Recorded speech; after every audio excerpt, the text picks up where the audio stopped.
මං හිතනවා මේ වීඩියෝ එක බලන ඔයා IT ෆීල්ඩ් එකේ ජොබ් එකක් කරන්න කැමති කෙනෙක් කියලා. එහෙනම් අද අපි බලමු ලංකාව තුළ වැඩියෙන්ම පේ කරන ඩිමාන්ඩ් තියෙන හොඳම IT ජොබ් පහ මොනවද කියලා. ඉතින් අංක පාට තියෙන්නේ UI UX designer. UI UX designer කෙනෙක් කරන්නේ වෙබ්සයිට්, මොබයිල් ඇප් ඩිසයින් කරන එක. ඒ කියන්නේ user interface හදලා user experience optimize කරලා customer friendly apps ඩිසයින් කරන එක. ඉතින් ඔයා ක්‍රියේටිව් වගේම ඩිසයින් කරන්න ආස කෙනෙක් නම් මේ සයිට් එකට ගිහින් ඔයාගේ කැරියර් එක ග්‍රෝ කරගන්න පුළුවන්. ඉතින් අංක 4ට තියෙන්නේ සයිබර් සිකියුරිටි ස්පෙෂලිස්ට්.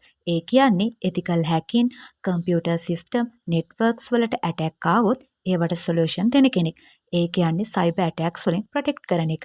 ඉතින් ඔයා මේ සයිට් එකට යන්න කැමති කෙනෙක් නම් මේ සම්බන්ධව තියෙන courses, degrees follow කරලා ඔයාගේ කැරියර් එක ග්‍රෝ කරගන්න පුළුවන්. ඉතින් අංක 3ට තියෙන්නේ DevOps engineer. ඉතින් software development කරන්න, cloud computing, automation වලට ආස කෙනෙක් නම් ඔයාට මේ සයිට් එකට යන්න පුළුවන්. ඉතින් අංක 2ට තියෙන්නේ senior software engineer, ඒ වගේම AI engineer. හැබැයි මේකෙදී software engineers ලට වැඩිය AI engineers ලට demand එක වැඩි. programming, coding වලට ආස කෙනෙක් නම් software පැත්තට යන්න පුළුවන්.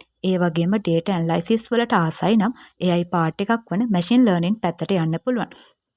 ඉතින් රෑන්කින් අතර අංක 1ටම තියෙන්නේ cloud computing and architecture. මේක තමයි tech revolution එකේ තියෙන high demand job එක. එහෙනම් ඔයාලගේ dream IT job එක මොකක්ද කියලා පහලින් comment එකක් දාගෙන යන්න.